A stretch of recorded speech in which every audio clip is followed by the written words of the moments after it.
Well, good morning, YouTube. Madame Roy back again. Back to you with another vlog. Today is the 7th of October, 2015.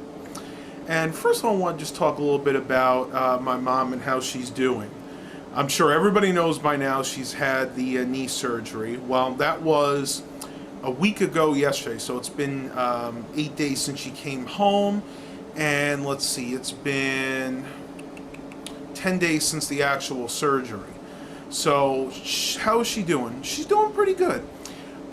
She went to the doctor's this morning. This is just for a basic checkup. She's still having a hard time getting around, which is totally normal. You know, she needs to use the walker.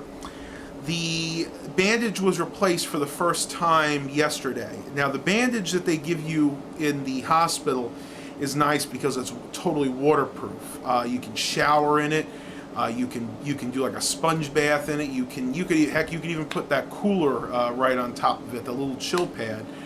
But they took that off, and unfortunately, the ones they gave her now are not waterproof. The other one is that bandage cost $100, the one that they give you in the hospital. So if she was getting another one of those, she'd have to pay $100 for each of those because the insurance doesn't cover that. So she decided just to go with the regular non-waterproof bandages, which are fine. They're also antiseptic. But now when she showers, she actually has to take a plastic bag and put it on her knee so it doesn't get wet. Other than that, I'm not sure if you guys have seen it. I just uploaded a video. It was a review video of the. Let me see if I have the booklet here.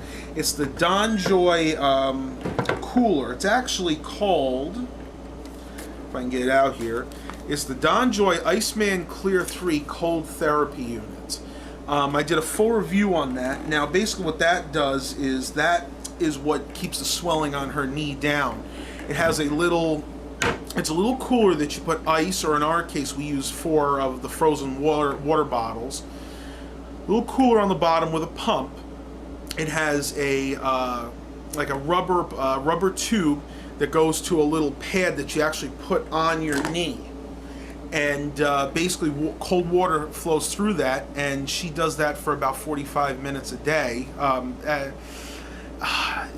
Lately, she's only been doing it once a day. She should really be doing it 2 or 3 times a day. But yesterday, the therapist came in and worked with her a lot.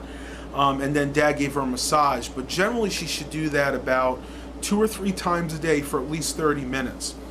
And I must say, it works wonders. She has had no complaints since then. It keeps the swelling down.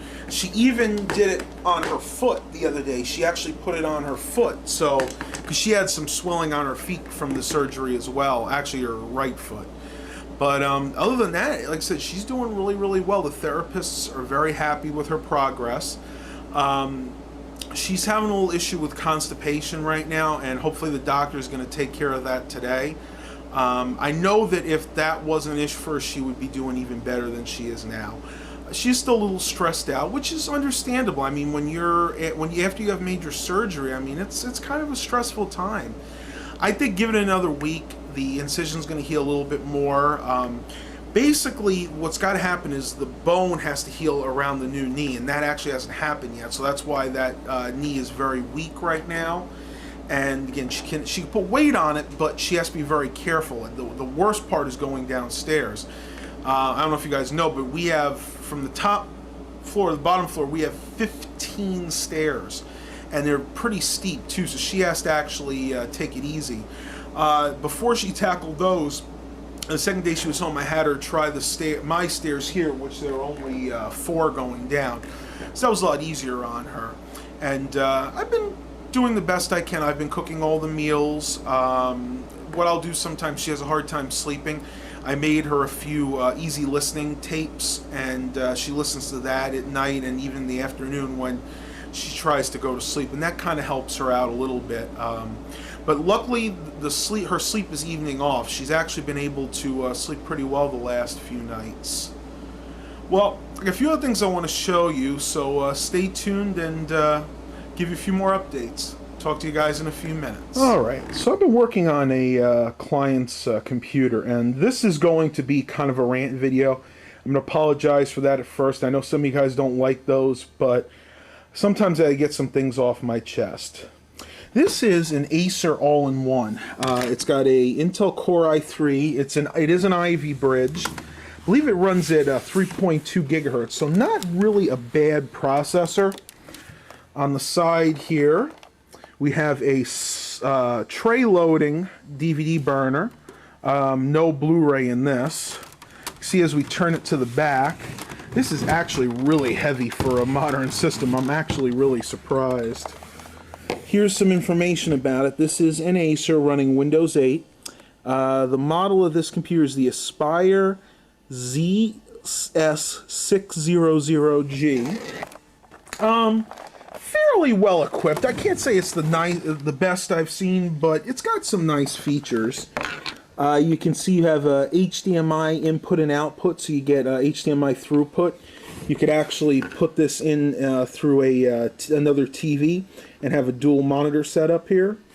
This is the power port here. This has an external power supply. Not surprised, seeing as how thin it is. Your 10100 1000 Ethernet port. 4 USB 2.0 ports, because I do not see the SS or on it, or they're not blue. And then one SP-Diff, which is your digital optical out. And then on the side here, you have a few more ports. You actually have, and I was very surprised, you actually have 2 USB 3.0 ports here. You got one here and one up here. You got your SD card slot here, and then of course your audio input and outputs. And let's go ahead and boot this up real quick, or attempt to. Alright, let's go ahead and turn this on. I'm going to attempt to get into the BIOS. And while this is booting up, I must say this has to be one of the worst computers I have ever seen. And I'm going to say that for a few reasons. Now, I'll say first and foremost, I am a little biased. As you guys know, I am not an Acer fan by any means. I have purchased Acers in the past, a couple Acer laptops and an Acer desktop, and they have all been problematic for me. Now that being said, the problems with this computer are fairly substantial. For one, the hard drive is toast. I ran a Eurosoft test, I ran Western Digital Data Lifeguard and a C-Tools test. This is a Seagate hard drive, by the way, and the hard drive is toast. It does boot, but it gives butterfly seek failures, it gives random seek failures. Pretty much the only failure it doesn't give is the smart test. And as you can see, all this computer does is try to boot up into the recovery mode. Now it's telling me if you'd like to restart and try again, you can do that, but I've done that multiple times. The startup recovery does not work, and that is because the hard drive is basically toast in here. I was lucky enough to be able to get the customer's data off, because that's pretty much what he cared about. So that's one problem. The other issue with this computer is this motherboard is failing. Now, I did an actual test to confirm that, and Eurosoft did confirm that the motherboard is failing, and it's not just CMOS checksum failure. There are some other major issues with this. It failed 8 out of the 10 motherboard checks that I did. And forgive me, I didn't write them down, so I don't remember exactly what they are. But even if that was faulty, this computer is doing some really weird things. When I was trying to do the initial test for the hard drive, it actually just kept restarting. Yes, I know you guys can hear my phone in the background. So unfortunately, I have to deliver the really bad news to the client that this computer is probably toast.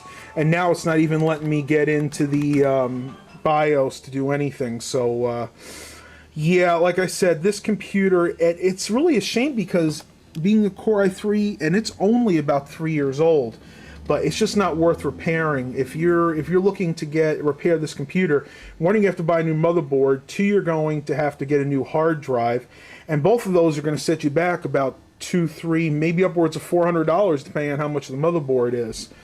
Now, I will tell you right now that I am not 100% sure why they both failed, but I have my hunches. As you guys know, I am not a big fan of all-in-one systems. They tend to be problematic due to overheating, and I think that's what happened with this computer. I noticed that there isn't really that much ventilation here. If you look in the back, there are fans, but they are very quiet. I mean, I'll put the camera right to the vents, and you can't hardly hear them at all. They are circulating air, but not too much air at all. They're very weak. And of course, I went in, and when I looked, I used Hardware Monitor and looked at the temperatures on this, and sure enough, everything was running a lot hotter than I would have expected. We had some of the temperatures up to 75, 80 degrees Celsius, which is definitely in the danger zone. So, Acer, I am going to say one thing about this computer. And if you guys know The Price is Right, you'll know what I'm talking about. Yeah, this computer is total trash. Alright guys, well I'm going to go ahead and end the vlog here for today. I really don't have too much else to talk about. Hopefully you guys are enjoying these, and I know quite a few of you are. I just gave the bad news to my client about that computer, and he agreed with me. He decided he's going to go ahead and just get a new system, and I'm going to go ahead and transfer the data from the old computer to the new one. And he said he wants to have the pleasure of smashing the computer, and I totally agree with him. And he asked my recommendation about a new desktop, and I gave that to him. I'm not going to go into detail here because I know a lot of my trolls, no matter what I say, if I tell them I recommended him a Dell, an HP, whatever, I'm just going to get a lot of negative hate for that. So we're not even going to go into that right now. So have a blessed day, everybody, and stay safe out there. I know a lot of you guys, a lot of my subscribers down in South Carolina are having issues with flooding right now, and I'm praying for everybody. So once again, have a blessed day.